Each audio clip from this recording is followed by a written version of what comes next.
दिवसात पावसाने महाराष्ट्राला झोडपून काढलं आहे।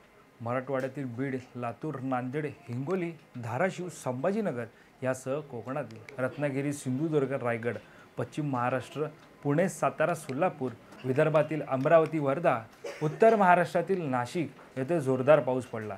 मराठवाड्यात मुसळधार पावसामुळे मोठ्या प्रमाणात नुकसान झालंय। शेतात, घरात, बांध्यावर जिकडे तिकडे पाणीच पाणी झालंय। त्यामुळे शेतकऱ्यांसह नागरिकांचं आर्थिक नुकसान झालंय। परिणामी सरकारनं मंत्रिमंडळाच्या बैठकीत जून ते ऑगस्ट महिन्यात झालेल्या शेती पिकांच्या नुकसानापोटी बाधित शेतकऱ्यांना 1339 कोटी रुपयांची मदत करण्याचा महत्त्वाचा निर्णय घेतला। महत्त्वाचं म्हणजे या संदर्भातला शासन निर्णय सरकारकडून जाहीरही करण्यात आला। पावसाचं पाणी आणि पूरस्थिती निर्माण झाल्यानं डांबरी रस्ते खचले, पूल वाहून गेले आणि नद्या नाले दुथड्या भरून वाहू लागले। त्यामुळे आता तरी सरकारनं ओला दुष्काळ जाहीर करावा अशी मागणी पूरग्रस्तांकडून केली जाते। मात्र सरकार ओला दुष्काळ जाहीर करण्यास टाळाटाळ करते असा आरोप विरोधकांकडून केला जातोय। दरम्यान मुसळधार पाऊस आणि पूरस्थिती निर्माण झाल्यानंतर सर्रास ओला दुष्काळ हा शब्द अनेकदा ऐकायला मिळतो। पण ओला दुष्काळ म्हणजे काय तुम्हाला माहिती आहे का? ओला दुष्काळ कसा जाहीर केला जातो, त्याचे निकष काय, याबाबतची सर्व माहिती आपण या व्हिडिओच्या माध्यमातून जाणून घेऊया। नमस्कार, मी वैभव पाटील, तुम्ही पाहतात माय महानगर लाईव्ह। दुष्काळाची सामान्य व्याख्या म्हणजे ठराविक भागात पाणी टंचाई निर्माण होणे आणि स्थानिक लोकांना पिण्याचे पाणीही उपलब्ध न होणे। हा दुष्काळ केवळ कमी पावसामुळेच पडतो असं नाही, तर हवामानातील बदल, मानवी हस्तक्षेप किंवा चुकीच्या जलव्यवस्थापनामुळेही ही परिस्थिती निर्माण होऊ शकते। सोप्या भाषेत सांगायचे तर पाण्याची मागणी आणि पुरवठा यामधील तफावत म्हणजे दुष्काळ। यानंतर दुष्काळाचे प्रकार काय हे जाणून घेऊया। दुष्काळाचे दोन प्रकार असतात, एक सुका दुष्काळ आणि दुसरा ओला दुष्काळ। सुका दुष्काळ कमी पाऊस, कोरडे हवामान आणि पाण्याची टंचाई ही या परिस्थितीची लक्षणे आहेत। पेरणी झाल्यानंतर पाऊस न पडल्याने पिकं जळून जातात, जमिनीत भेगा पडतात। ओला दुष्काळ या उलट अतिवृष्टी झाल्याने पिकांचे नुकसान होते, शेतमाल वाहून जातो आणि शेतीयोग्य माती नष्ट होते। ही परिस्थिती ओला दुष्काळ म्हणून ओळखली जाते। ग्रामीण भागात ही संज्ञा प्रामुख्याने वापरली जाते, कारण पावसाचा थेट परिणाम शेतीवर होतो।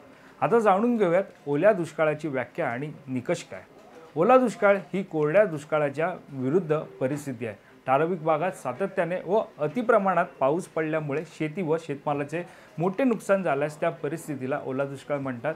एका दिवशी 65 मिलीमीटरपेक्षा अधिक पाऊस पडल्यास त्याला अतिवृष्टी मानले जाते।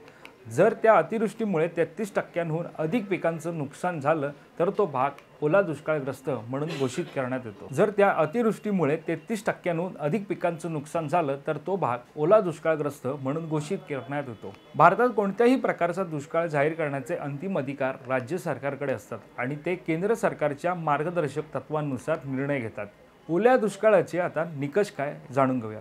पर्जन्यमान, पावसाचे प्रमाण सामान्य किंवा त्यापेक्षा जास्त असले तरी त्याचे वितरण असमान असते।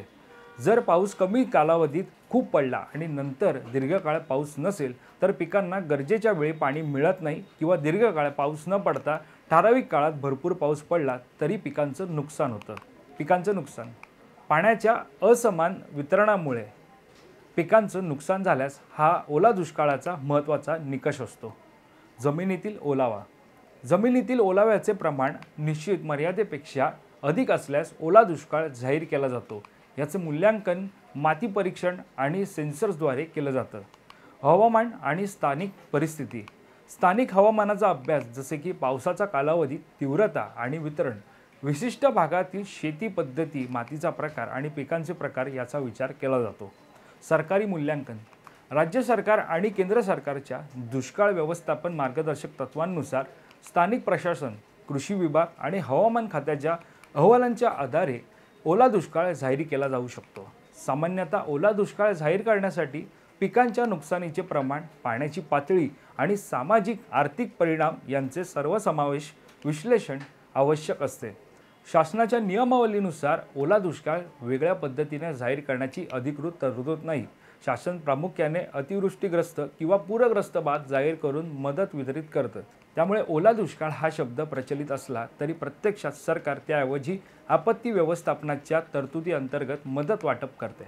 तुम्हाला हा व्हिडिओ कसा वाटला हे आम्हाला कमेंट करून नक्की कळवा आणि या संदर्भातली अधिकची माहिती जाणून घेण्यासाठी तुम्ही माय महानगर लाईव्हला सबस्क्राईब करायला विसरू नका।